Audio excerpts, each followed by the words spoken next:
Bom dia, queridos. Vamos, nesse instante, dar continuidade à nossa sequência de lições da nossa Escola Bíblica Teológica. Eu queria desejar que aí, guardadinhos em sua casa, pelo celular, pelo computador ou pela televisão, nós pudéssemos continuar crescendo. E hoje eu queria que nós pudéssemos pensar a respeito do nosso culto propriamente dito. Daqui a pouco a projeção aparece aí, mas nós vamos pensar a respeito de qual é o centro do culto. O que nós buscamos quando nós nos reunimos para adorar o Senhor? Qual é o nosso objetivo? Quem é central? Alguns questionam, outros afirmam que para certos grupos evangélicos isto aqui é o centro. Para outro grupo que se diz cristão, isso aqui é o centro. Mas biblicamente, qual deve ser o centro do culto? Quem deve ser o centro do culto? Só um instante.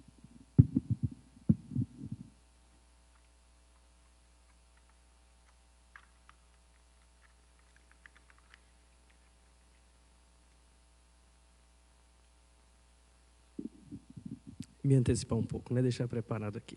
Então, a gente tem pensado a respeito do culto cristão e o nosso objetivo é avaliar biblicamente o nosso culto e aprender com este capítulo aqui. Então, hoje o nosso objetivo é responder a nossa pergunta, que já levantei: qual é o centro do culto? Nós já pensamos aqui a respeito de vários tópicos, porque nós temos estudado a respeito do culto cristão, baseado lá em 1 Coríntios, capítulo 12 a 14. E é interessante que, quando chegamos a essa pergunta, Paulo está preocupado com isso, nesse texto. Paulo, em 1 Coríntios capítulo 12, versos de 1 a 6, que será a base da nossa lição nessa manhã, ele quer ensinar tão somente isso aos coríntios. Ele quer mostrar aos coríntios que Cristo é o centro da adoração, Cristo é o centro do culto, Cristo é a base de tudo que nós fazemos quando nos reunimos para adorar o nome do Senhor. E aí, na aula de hoje nós veremos o que Paulo ensina sobre a centralidade de Cristo no culto em resposta à indagação dos coríntios. Nós já vimos que Paulo havia recebido a visita de um grupo de irmãos da igreja de Corinto e que esses irmãos traziam vários questionamentos a Paulo. E Paulo procurou, em resposta ou através da carta, responder a esses questionamentos. E quando chegamos nesse capítulo 12, 13 e 14, nós vamos ver que a dúvida principal que os irmãos nutriam era a respeito da manifestação dos dons, era a respeito da manifestação dos espirituais no momento de culto. Nós já pensamos aqui também a respeito desses espirituais, aquele grupo de pessoas que faziam parte da igreja, que entendiam que espiritualidade era sinônimo de manifestação na hora do culto. E Paulo então é questionado por parte dessa comissão que vai até ele, essa comissão que chega até Paulo, e Paulo é sábio nisso.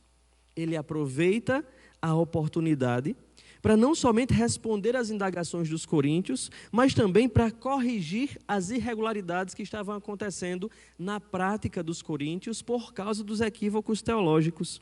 Então, nós vamos pensar hoje a respeito do que Paulo ensina sobre a centralidade do culto, partindo da pergunta dos coríntios, pensando o que os coríntios queriam saber quando questionaram a Paulo, qual era a indagação principal, e aí nós vamos chegar a esse pensamento: como reconhecer que é o Espírito Santo que está por trás dessas manifestações?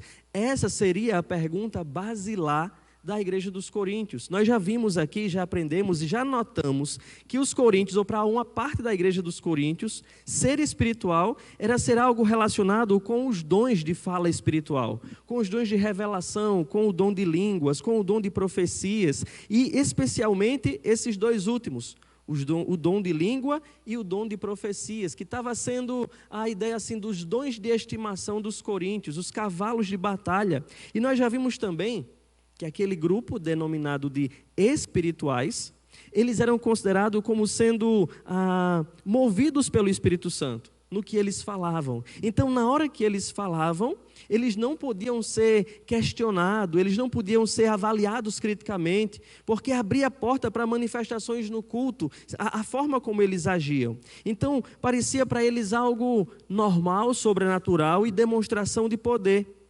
O que a igreja, de modo geral, queria saber? Se o que esses espirituais estão fazendo, se essa forma de se manifestar, ela vem de fato de Deus, é Deus quem está falando neste momento, nós podemos reconhecer, existe algum elemento que possamos avaliar essas práticas, para saber se essas práticas são de Deus, ou são apenas absurdas manifestações e estranhas manifestações que eles têm praticado no meio da igreja. Como podemos reconhecer isso? Então, é respondendo a esta pergunta, a esse questionamento, essa preocupação dos coríntios, que Paulo então escreve os capítulos 12, 13 e 14 da carta de 1 Coríntios e expõe para a gente alguns princípios teológicos que são úteis para entendermos os dons e as suas manifestações. A resposta de Paulo na carta que escreveu à igreja de Corinto, ela começa com uma declaração bem interessante. Lá o capítulo 12, versículo 1 diz: a respeito dos dons espirituais, não quero, irmãos, que sejais ignorantes.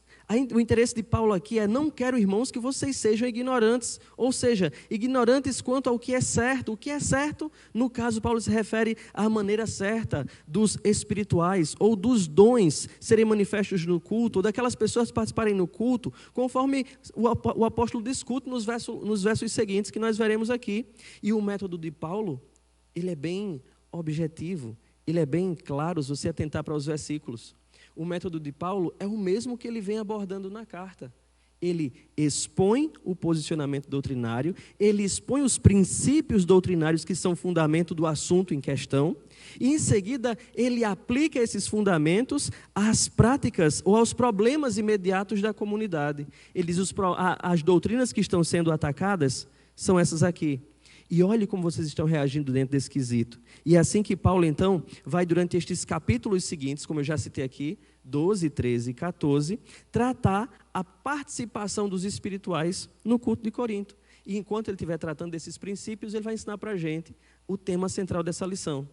Cristo é o centro do culto. Cristo é o centro da nossa adoração. Então, Paulo começa mostrando que o Espírito Santo exalta a Cristo. Quando você olha para o texto do capítulo 12, os versículos 1, 2 e 3, imediatamente, ele vai dizer assim: a respeito dos dons espirituais, não quero, irmãos, que sejais ignorantes. Sabeis que outrora, quando éreis gentios, deixáveis conduzir-vos aos ídolos mudos, segundo éreis guiados. Por isso vos faço compreender que ninguém que fala pelo Espírito de Deus afirma: anátema Jesus. Por outro lado, ninguém pode dizer Senhor, Senhor, senão pelo Espírito de Deus. Nós vamos ver o primeiro princípio que Paulo traz à tona, o princípio teológico que estabelece quanto ao uso dos dons espirituais. E é interessante que a característica número 1 de todas as manifestações espirituais, ou seja, a característica central que Paulo quer mostrar aqui para a gente a respeito desses dons espirituais, é o Espírito Santo atuando na igreja através dos dons espirituais, sempre exalta a pessoa de Cristo. O Espírito Santo, agindo na igreja através dos dons espirituais, nunca negará a pessoa de Cristo. Ou seja, o centro do culto, exposto pela ação do Espírito Santo, é Cristo. Cristo é o centro do culto prestado a Deus, desde que esse culto seja prestado em espírito e em verdade, ou guiado pelo Espírito. E a situação que levou a igreja, geralmente, ou a pensar isso, ou gerou essa declaração de Paulo, eram as mensagens estranhas, supostamente inspiradas, entregues pelos espirituais na parte da igreja. Alguns estão chegando a dizer que Jesus era maldito, como Paulo coloca aqui no versículo 3. Maldito por quê? Alguns dizem, maldito por ter morrido na cruz. Então, a igreja estava preocupada. Essas manifestações que acontecem no meio do culto, elas são mesmo do Espírito Santo? Era realmente o Espírito Santo o agente por trás dessas palavras? E aí, possivelmente, é esta pergunta que Paulo se dedica a responder, mostrando primeiro um contraste entre a ação dos demônios e a ação do Espírito de Deus. Paulo, então, ele responde apelando para o passado. Ele apela para o passado dos coríntios e ele diz no versículo de número 2: sabeis que, outrora, quando éreis gentios, ou no tempo passado, quando vocês não conheciam a Cristo, não conheciam o Evangelho, que vocês se deixavam conduzir aos ídolos mudos, segundo vocês eram guiados. E é tão interessante quando nós lemos essa passagem, que não é somente aqui que Paulo se refere a isso. Quando você lê Efésios capítulo 2, nós vamos perceber isso também. Outrora andávamos segundo as inclinações da nossa carne, segundo o principado e potestade, o espírito que agora atua nos filhos da desobediência. Então nós vamos ver que no passado, quando os coríntios não conheciam a Deus, eles eram guiados pelos demônios, aos ídolos, a quem adoravam como se fosse Deus. E é interessante que Paulo não usa a palavra demônio aqui nessa passagem, mas no capítulo 10 de 1 Coríntios, versículo 20, se você for lá, 1 Coríntios 10, 20, Paulo usa a expressão demônio. Ele diz: antes digo que as coisas que eles sacrificam é a demônios que as sacrificam, e não a Deus. E não quero que vos torneis associados aos demônios. Paulo lembra as práticas anteriores dos coríntios. E durante as festividades pagãs que existiam na cidade, os coríntios já conheciam as práticas idólatras. Como é que funcionavam os cultos idólatras? Os cultos idólatras, as pessoas começavam a beber vinho, embriagavam-se, eram possuídas por demônios, elas entravam em transe, caíam no chão, falavam em línguas, profetizavam. Havia tudo isso nos cultos aos deuses pagãos. No culto a Cibele, à deusa Afrodite, no culto a Apolo, a Baco, ao deus do vinho. Os coríntios conheciam todas essas manifestações exáticas, todas essas manifestações emocionais, demoníacas. Paulo pergunta: para quem vocês eram guiados naquelas situações? Para quem vocês eram guiados naquelas ocasiões? E a resposta? Aos ídolos mudos. Então Paulo chega à conclusão, e o princípio é esse. Aqui está o princípio. O diabo sempre conduz as pessoas à idolatria. O diabo sempre conduz as pessoas para longe de Cristo. O diabo sempre ilude a mente das pessoas para achar que elas estão tendo alguma relação espiritual com Deus, algum contato espiritual com Deus. Mas Paulo diz: o Espírito Santo sempre leva as pessoas a Cristo. Então esse é o princípio que Paulo apresenta para os coríntios. Então ele passa a mostrar para a gente qual é o papel do Espírito Santo. Se é o Espírito Santo que está conduzindo vocês, se alguém está sendo guiado pelo Espírito Santo, essa pessoa vai ser trazida espiritualmente diante do Senhor Jesus Cristo, da sua presença, para adorá-lo. Ela pronunciará palavras de adoração, palavras que denotem verdade a respeito de Cristo. E então ele aplica para a gente agora, no versículo 3, o que é a ação do Espírito Santo, ou como é que o Espírito Santo agia, porque ele já sabia que lá na igreja dos coríntios, ou no culto dos coríntios, as pessoas se pronunciavam como se estivessem debaixo da ação do Espírito Santo. E o que elas falavam? Paulo diz no versículo 3 do capítulo 12: por isso eu vos faço compreender que ninguém que fala pelo Espírito de Deus afirma maldito Jesus, ou fala blasfêmias a respeito de Jesus. Por outro lado, ninguém pode dizer Senhor, Senhor, senão pelo Espírito Santo. Então, se os coríntios queriam critérios para detectar a presença do Espírito Santo ou o Espírito de Deus por trás dessas palavras, visto que eles estavam soando bastante estranha, então o apóstolo Paulo justamente sabia que existem outros espíritos. Nós sabemos que existem outros espíritos, além do Espírito Santo. Então, para Paulo, a prova, o teste, não era quanto à forma que era manifestada. Não é saber se era através de transe, de êxtase, de cair, de gritar, de pular. Não era a forma. Paulo diz: atentem para o conteúdo desta fala. A prova era doutrinária. É se o que é falado. Paulo coloca aí dois aspectos no versículo número 3. Você acompanha aí na projeção ou na sua Bíblia. Paulo coloca primeiro um aspecto negativo. Ninguém que diz anátema Jesus, ele pode dizer que está falando pelo Espírito de Deus, porque o Espírito de Deus não amaldiçoaria o Senhor Jesus Cristo. E Paulo diz positivamente: quem fala pelo Espírito de Deus é dizer que Jesus Cristo é o Senhor. E esse que diz Jesus Cristo é o Senhor está falando da parte de Deus. E este é o primeiro critério no exame das manifestações espirituais. O Espírito Santo falando através dos crentes, através dos dons espirituais, sempre exaltando a pessoa de Cristo como Senhor, sempre guiando os crentes a Cristo, a reconhecer o seu poder, a sua glória, a grandeza da sua obra. E é interessante que, se a gente parar para pensar, o que Paulo está ensinando não é nenhuma novidade.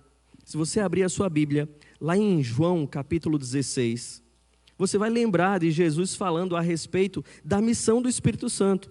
João capítulo 16, versos 13 e 14, Jesus diz: quando vier, porém, o Espírito da verdade, ele vos guiará a toda a verdade, porque não falará por si mesmo, mas dirá tudo o que tiver ouvido e vos anunciará as coisas que hão de vir. Ele me glorificará, porque há de receber do que é meu e vou-lo há de anunciar. Então, quando o apóstolo Paulo está falando essas verdades, ele está lembrando do princípio ensinado pelo Senhor Jesus Cristo. E nós vemos esse princípio em ação, não somente em Paulo, não somente o Senhor Jesus Cristo ensinando para a gente, mas você lembrar da primeira carta de João, quando João combatia um ensino nascente, ou que estava se expandindo na região, nas igrejas da Ásia, que era o gnosticismo, João coloca essa prova. A prova era tão somente, se você abrir 1 João capítulo 4, versículo 2, todo espírito que confessa que Jesus Cristo veio em carne é de Deus. E todo espírito que não confessa a Jesus Cristo não procede de Deus, pelo contrário, este é o espírito do anticristo, a respeito do qual tendes ouvido que vem e presentemente já está no mundo. Então, Paulo está usando o mesmo ensino de Cristo, o mesmo princípio usado por João, e a pergunta que Paulo quer levar os irmãos a pensar com relação às manifestações espirituais era aquela regra ensinada por Jesus Cristo. Paulo está dizendo assim, ele estabeleceu uma regra pela qual eles poderiam julgar qualquer espírito que estava por detrás das palavras dos espirituais. Não sabemos ao certo a quem Paulo está se referindo como espirituais, não sabemos ao certo se eram judeus, se eram pagãos, profetas endemoniados, qual que tenha sido o caso. O que Paulo quer que eles prestem atenção? Qual é o princípio que sobressai? Se alguém ele nega a pessoa de Cristo, se Jesus não for o centro, se ele é negado, se algum movimento, alguma forma diminui a pessoa de Cristo, se de alguma forma eles subtraem a glória de Cristo, se de alguma forma eles tiram alguma verdade, negam alguma verdade a respeito da vida de Cristo, essas pessoas não estão falando pelo Espírito de Deus. Porque quem fala pelo Espírito de Deus, ele coloca Jesus no centro. Ele ensina para a gente que se Jesus não for o centro e não receber a glória, a honra que lhe são devidas, como cabeça da igreja, como filho de Deus, como próprio Deus, Senhor de tudo e de todas as coisas, se eles não confessarem isso, se eles subtraírem qualquer verdade a respeito de Cristo, eles não procedem do Espírito Santo. E a ideia é, pode proceder do homem, pode proceder de espíritos malignos, pode proceder do próprio pecado, mas não procedem de Deus. Isso é o que Paulo está dizendo nos versículos 1, 2 e 3. Se o que é dito não enaltece a pessoa de Cristo, não vem de Deus. E então, essa é o teste que o apóstolo Paulo, ou o critério que o apóstolo Paulo recomenda a igreja a utilizar. Avalie o conteúdo e não somente a expressão disso no meio da igreja, o modo como isso acontece, mas o que é dito, porque Deus não se contradiz em suas palavras ou em sua fala. E então Paulo começa a ensinar a gente não somente a aprovar o que era feito, mas também a perceber qual é o propósito que os dons existem no meio da igreja. Por que o Espírito Santo habilita os crentes com dons? E aí os versículos que se seguem, 4, 5 e 6, eles vão mostrar isso para a gente. Vem aí nesses versículos que se seguem uma lista de dons. E ele diz, ora, os dons são diversos, mas o Espírito é o mesmo. E também há diversidades nos serviços, mas o Senhor é o mesmo. E há diversidade nas realizações, mas o mesmo Deus é quem opera tudo em todos. E é interessante a gente parar para pensar nessa fala de Paulo, porque ele ensina para a gente aí o objetivo primeiro do apóstolo nesses versículos, que é corrigir essa ênfase dos coríntios nos dons prediletos deles. Não existe somente dom de língua, não existe somente dom de sabedoria, dom de profecia. O apóstolo Paulo então corrige mostrando que os dons prediletos de vocês, ou que está acontecendo aí na igreja de vocês, não são os exclusivos. Eles exaltar o dom de línguas acima de todos os dons, acaba como reduzindo a graça de Deus, a multiforme graça de Deus, como Pedro manifesta na sua carta, que diz que Deus se manifesta, ou a graça dele se manifesta de muitas formas. E é nessa diversidade de dons. Ele também, por outro lado, está enfatizando que há uma diversidade de dons e que essa diversidade procede de uma única fonte. Ele diz, são vários os dons, mas um é o Espírito. Mas um só é o Deus que habilita a igreja com dons. Então, essa diversidade também, ela testemunha a diversidade na divindade. O Deus que cremos é o Deus triuno, o Deus que é Pai, Filho e Espírito Santo e que concede dons à igreja. Então, as pessoas aí, ao olhar para esses versículos, elas ficam tentadas. Esses versículos mostram que o Deus uno e trino, só pode proceder também, pode proceder unidade e diversidade. A igreja é um só povo, mas é um povo diverso, e essa diversidade se demonstra nessa manifestação de diversos dons no meio da igreja. E é interessante a gente ainda olhar para isso, porque há uma diversidade de dons. Se você parar para olhar, a Bíblia vai ensinar isso para a gente. Quando você olha várias passagens bíblicas, por exemplo, está aí projetado na tela, nós encontramos uma lista de dons em Romanos capítulo 12, nós encontramos outra lista de dons aqui no texto que lemos, dos versículos de 8 a 10, depois dos versículos 28 a 30, depois em Efésios 4, 10, depois em 1 Pedro capítulo 4, 10 e 11, nós vamos encontrar pelo menos essas 5 listas no Novo Testamento. E é o interessante que Paulo usa aqui 3 vezes a palavra diversidade. E é somente aqui em Coríntios que aparece essa palavra repetida 3 vezes, para ensinar exatamente isso. Há uma diversidade de dons, há diversas formas de dons se manifestarem. E essas 5 listas, como eu ia falando, elas não repetem os mesmos dons. Propositadamente, ela não menciona, algumas mencionam os mesmos dons, outras não, dons diferentes são ensinados, nenhuma delas pretendia ser exaustiva, mas o que essas listas querem mostrar para a gente? Elas exibem a riqueza da variedade de dons que existem no meio da igreja e que é dado por Deus. E os dons são diferentes, e os dons são espalhados pela igreja. É como uma árvore frondosa, cheia de folhas, e as folhas nenhuma elas são iguais. Nós devemos resistir à tentação de olhar para esses versículos 4, 5 e 6 e pensar deles assim. Olha aí para os versículos. Primeiro no versículo 4. Os dons são diversos e um só é o Espírito. Mas também há diversidade de serviços, mas um somente é Senhor.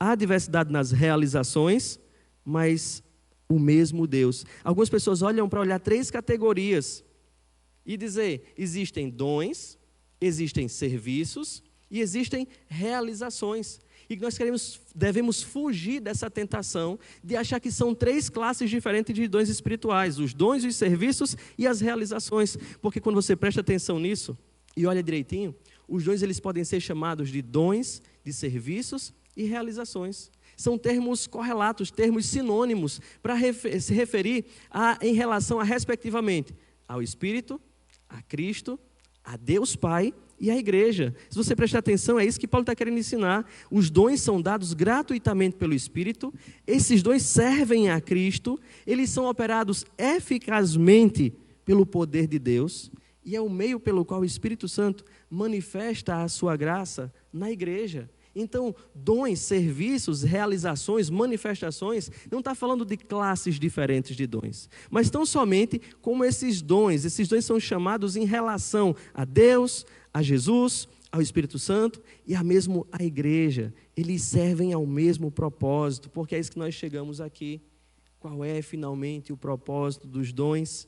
O versículo 5, ele diz para a gente, há diversas maneiras, ele diz aqui na revista atualizada, e também há diversidade nos serviços, mas o Senhor é o mesmo. A nova tradução na linguagem de hoje diz, há diversas maneiras de servir, mas o Senhor que servimos é o mesmo. E a ideia de serviço aqui é a palavra diáconos, alguém que serve a outro. Servir é o que quer ser levantado aqui por Paulo nesses versículos iniciais, quando mostra Cristo como centro. Ele diz que os nossos dons existem fundamentalmente para servir a Cristo. E assim esse versículo pode ser demonstrado para a gente. Há diversas formas de servir, mas servimos com os nossos dons a Cristo. Esse é o ponto a ser destacado aqui. Servir a Cristo é o aspecto fundamental dos dons. Os dons exercidos, os dons em operação, como formas de serviço a Cristo, eles convergem para esse fim. É onde o Senhor está sendo servido. E é interessante que é onde o Senhor está sendo servido, é pela ministração dos dons. E é neste lugar, então, que Deus está sendo glorificado. E a gente confunde muitas vezes o que é glorificar a Deus. E a gente acha que glorificar a Deus é levantar a mão e dizer glória a Deus.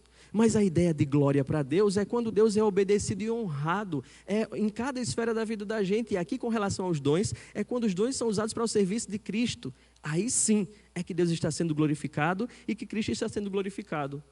Se Jesus não é exaltado alguma coisa está radicalmente errada no usufruto ou na prática desses dons. Ao insistir que os dons são diferentes e são diversos e que procedem do mesmo Deus, Paulo está querendo deixar claro que eles cooperam entre si com um único propósito.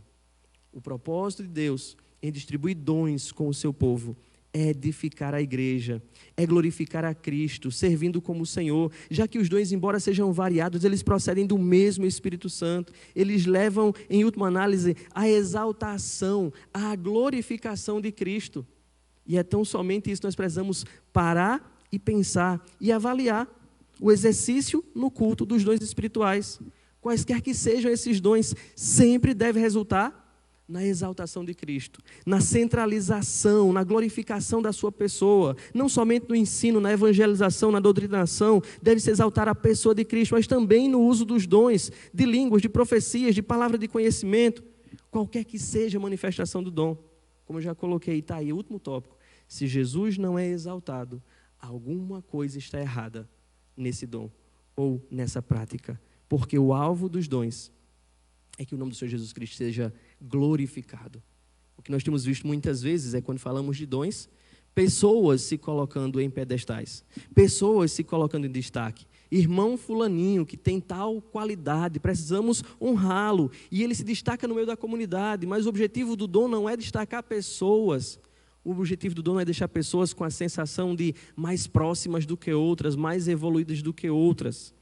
O objetivo dos dons, como vemos em passagens como essa, é o serviço a Cristo, é a glorificação do nome de Cristo.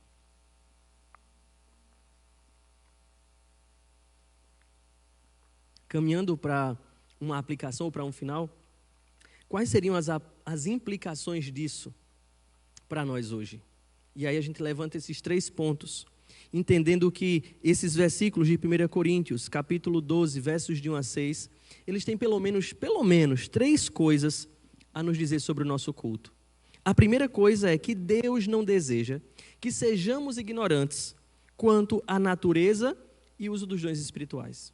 É a primeira preocupação de Paulo quando é questionado pelos coríntios. Irmãos, eu tenho uma preocupação com vocês, e a minha preocupação é, não quero que vocês sejam ignorantes quanto a isso, quanto à prática do culto, quanto ao uso dos dons, como exercemos os dons. A preocupação é, se não tivermos a doutrina correta acerca dos dons, primeiro, nós iremos receber as coisas falsas por não sabermos o que é correto. Nós iremos nos contentar com o que não vem de Deus. Mas também nós podemos empregar o que é verdadeiro de modo errado, enganoso, e não usar para a glória de Deus. Por isso Paulo insiste com os coríntios, e nós batemos nessa tecla aqui, trazendo esse princípio para os nossos dias.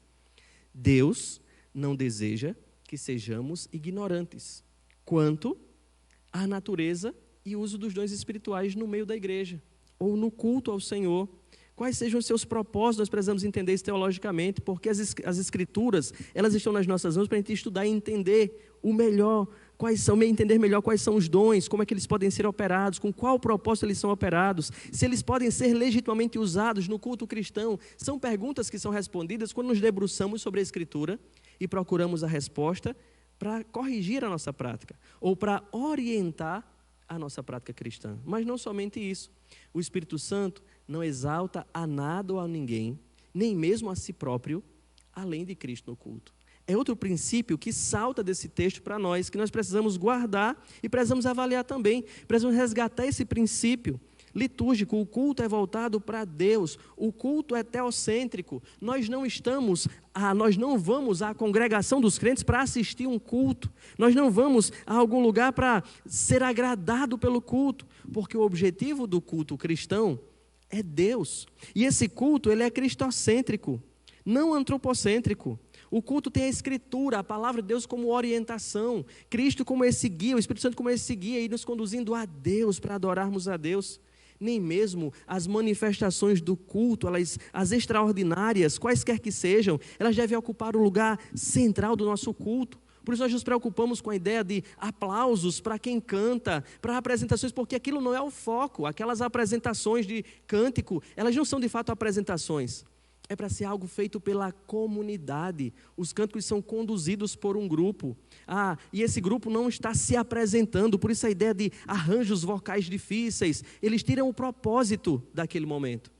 Porque o propósito é conduzir a congregação em louvor a Deus.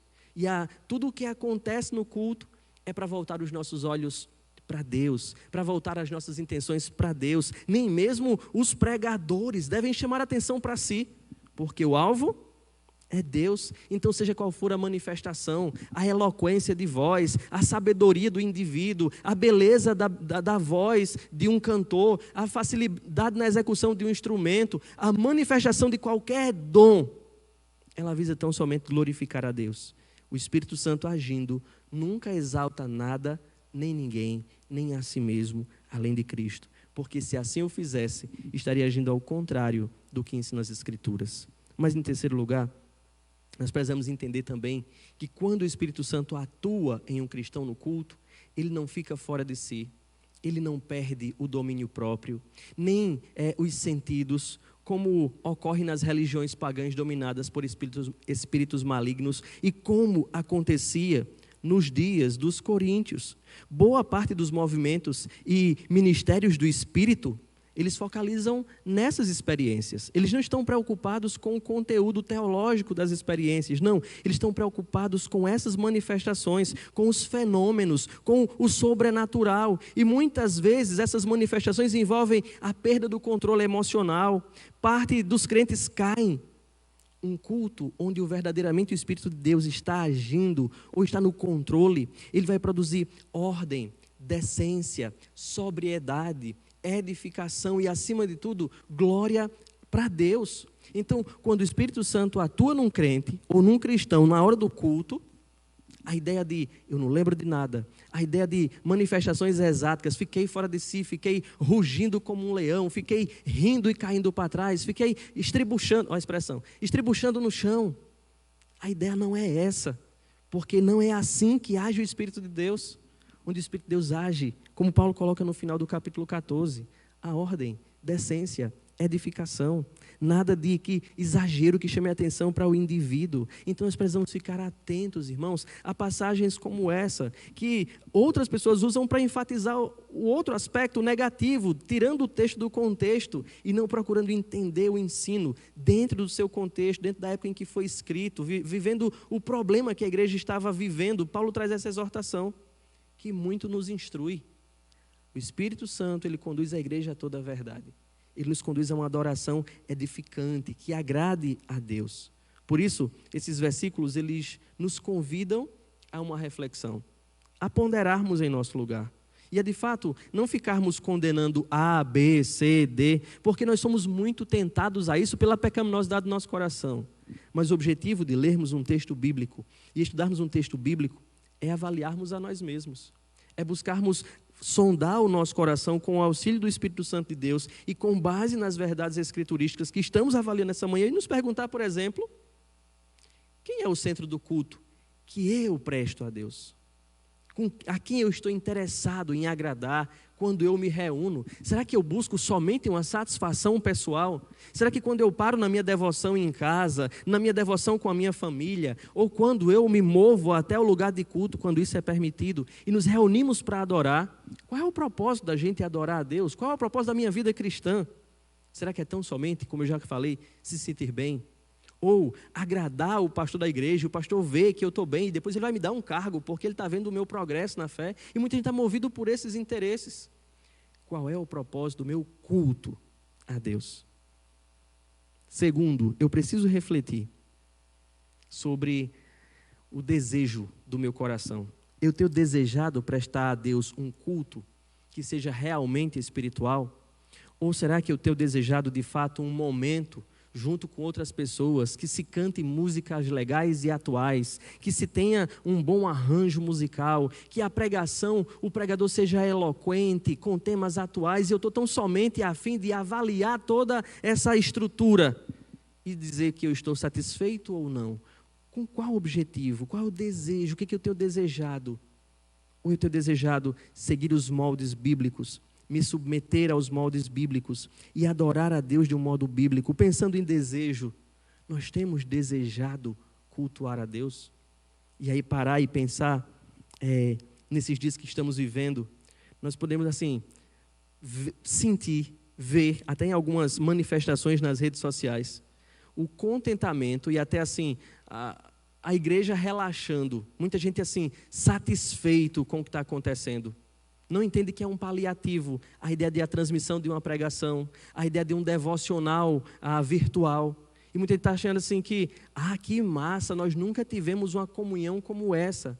E esse é o engano de um coração e de uma mente pecaminosa, porque a verdadeira comunhão não se reduz a um conceito de estarmos juntos por um aplicativo. A verdadeira comunhão sempre vai denotar estar junto, ter tudo em comum.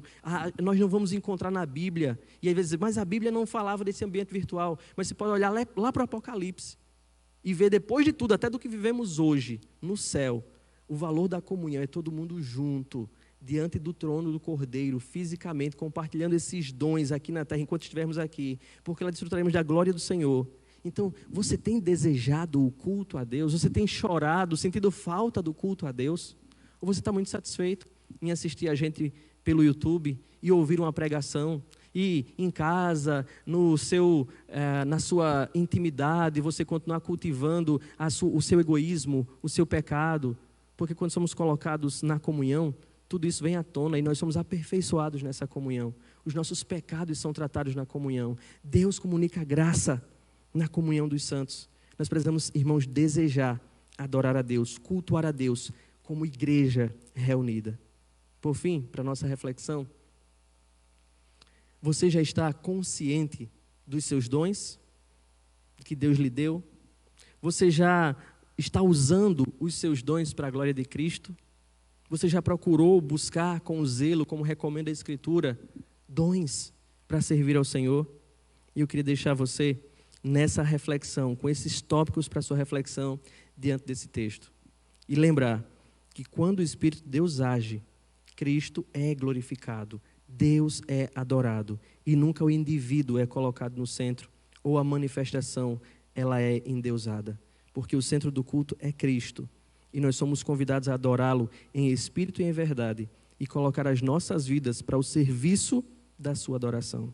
Que Deus tenha misericórdia de nós, que essa porção de 1 Coríntios 12, de 1 a 6, ela traga algum confronto, conforto e edificação para a sua vida, para as nossas vidas, e que depois desse tempo de afastamento, ciente dessa verdade, nós possamos nos reunir nesse lugar e prestar a Deus um culto que lhe seja agradável, onde fique visível, perceptível, Cristo como centro das nossas vidas. A minha oração é que Deus lhe abençoe e que nós possamos usufruir da palavra e crescer no conhecimento dela para a glória do nosso Deus. Amém.